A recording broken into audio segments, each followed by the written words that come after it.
What's up, book nerds? My name is Tara and welcome to Top 5 Wednesday.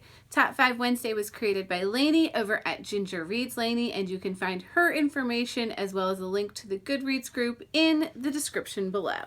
This week's topic is books that I DNFed, and DNF stands for did not finish. And this is the topic that is made for me because I do not hesitate to stop reading a book if I'm just not feeling it. Luckily, a lot of the books that I have, well, maybe not so luckily, a lot of the books that I've done that with are books that you will recognize and maybe have an opinion on the choice that I made to read 50 to 100 pages in and set it down and walk away.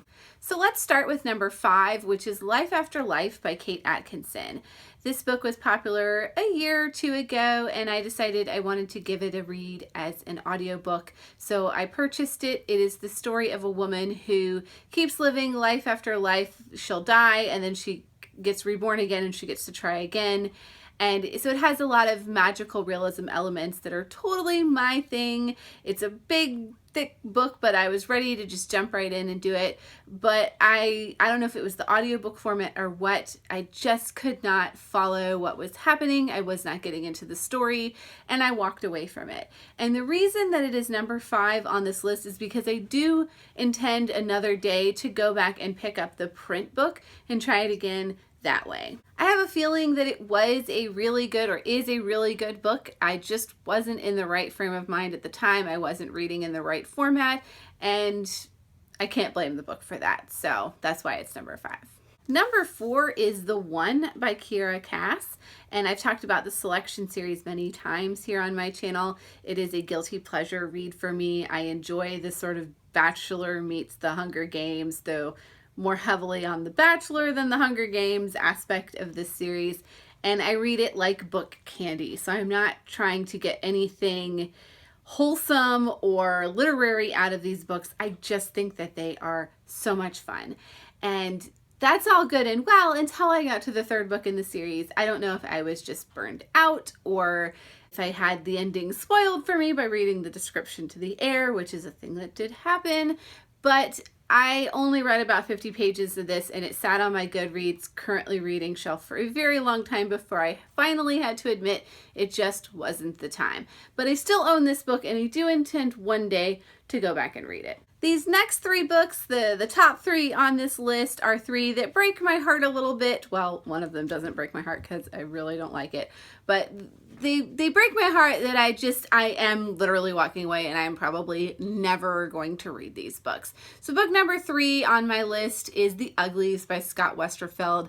Let's be honest, I picked this book up 7 years ago and was gung-ho about this dystopian series. Scott Westerfeld was super hot at the time. Everybody's read The Uglies, and I think I even read like half or 3/4 of this book and then never have had any interest in ever coming back to it. I had other things going on at the time, and I could say to myself, yes, Tara, I plan to come back and read this book one day. But let's be honest, after 7 years, I just don't think that that's going to happen. So we're going to just put it on the eternal DNF list and let that one go. The 2nd book is fairly similar. It's also one I picked up around the same time. It's called A Great and Terrible Beauty by Libba Bray. This book, I didn't really know what it was about. I knew that I heard a lot of people talking about it. It's a boarding school book, which I think is probably the original reason why I picked it up, and it came on a recommendation from a friend.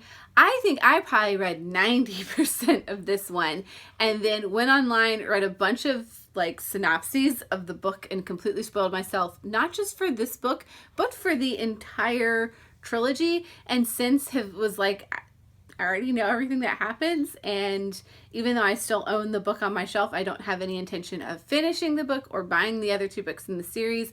There are many other things I would like to read, so I DNF'd it and moved on with my life.